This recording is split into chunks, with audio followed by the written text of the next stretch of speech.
Well, I'd say welcome to another edition of 42nd Street Pete's Grindhouse, but this isn't the show I really wanted to put on. I woke up this morning with an email that Nick Phillips, director of Criminally Insane, Satan's Black Wedding, Wendy's Naughty Nights, Dr. Christina in Sweden, Late Chick, and a lot of other films, had passed away at age 81. I have a history with Nick. I kept in touch with Nick on Facebook. He was another one of those guys like me that wasn't into tech. You could only call him on weekends when he got free minutes on his cell phone. He typed in all caps on Facebook. But I had the honor and the privilege to basically do audio commentary for, what did I do with it? Criminally Insane and Satan's Black Wedding, the first time they were released from Retro Shockorama Cinema. Nick's forte was basically erotica. When I had finished up doing the 8mm stuff for Something Weird, Mike Razzo from Alternative Cinema contacted me and asked me if I wanted to do liner notes for some films he picked up that were put out by Nick Phillips. At that point, I had just basically seen enough porn, but I say, okay, I'll give it a shot. But the whole deal was that they took the original film and they paired it with a remake that they were doing with their in-house girls. I watched these films and realized I had seen quite a few of these already back in the day at the old Avon Hudson on 43rd Street. It might have just been the Hudson then. Avon took it over later. Nick was a groundbreaker, a pioneer, because he was one of the first guys to start incorporating fetish lingerie and fetish wear into his films.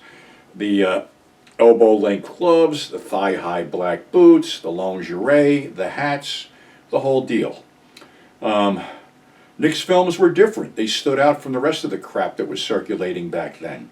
And the reason Nick's films were never widely available or overexposed was because when Nick's films were booked in New York, he came along with them to make sure the print didn't wander down the street and get duped.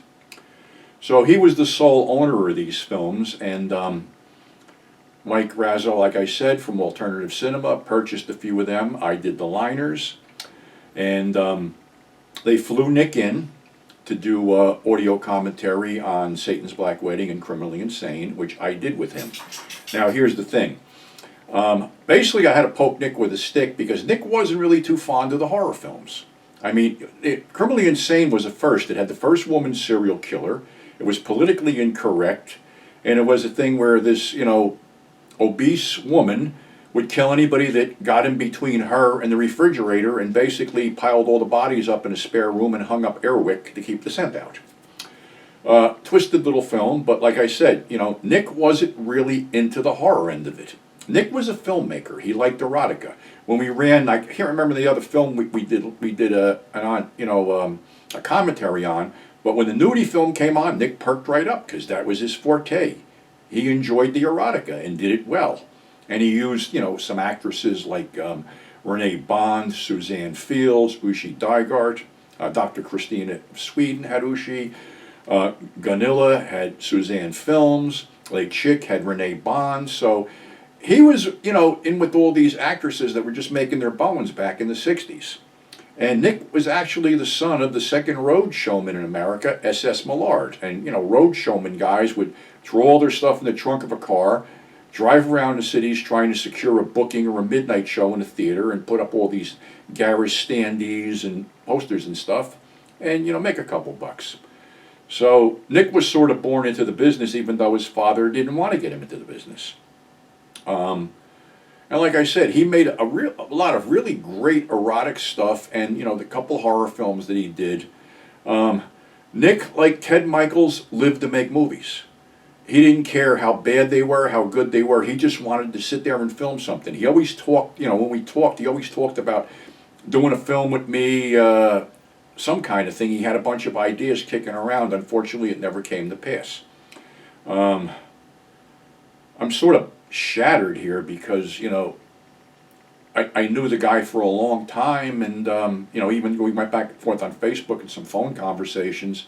Hadn't heard from him in quite a while. I think he had moved from Nevada to Arizona because he was in the early stages of dementia, and his daughter just posted that he had dementia, so he wasn't returning calls. All I can say is, this was my first and only audio commentary on any DVD. And it was an honor and a privilege to be able to work with Nick, to be able to, go out to dinner with him, have a few drinks, shoot the shit, and pick his brain about, filmmaking in general. Unfortunately, it's a great loss, and like I said, I'm kind of shook up by it. I hate doing bits and things, but somebody has to do it. Somebody has to honor these guys that otherwise may have fell through the cracks. Obviously, Nick, Kay Parker, Kit Natividad, God, who else passed away? Austin Stoker. They're not going to be honored on the whole, ABC or TBS Salute to the Stars because they weren't that big in the public eye. But to us grindhouse aficionados, they were our guys. They were our people. And we truly, truly miss the fact that they won't be around anymore. So, Nick, I know you can't hear me. You were a legend. You were a groundbreaker. I wish that the hell I could have done something between you and I down the road, but it just wasn't meant to be. So, rest in peace, my friend. You'll live on through your works, and you'll never be forgotten. And anybody who wants to, get any of Nick's films, I suggest you go to alternativecinema.com, and I know they still have some in the catalog that are really good and have been, digitally restored and stuff like that. As for the bulk of his work, I don't know. I'm guessing his daughter may still have some of it. It would be nice to see it released down the road eventually, but in this economy, who the hell knows? So, again, I'll miss you, my friend, like I miss a lot of other people.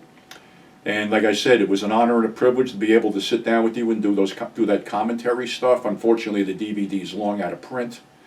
But again, it was an honor and a privilege, and that's all I have to say for now. So until next time, stay safe. Thanks for subscribing. Thanks for tuning in. And we'll catch you with some more upbeat on stuff on the flip side. So like I say, never forget those who basically pave the road to the grindhouse.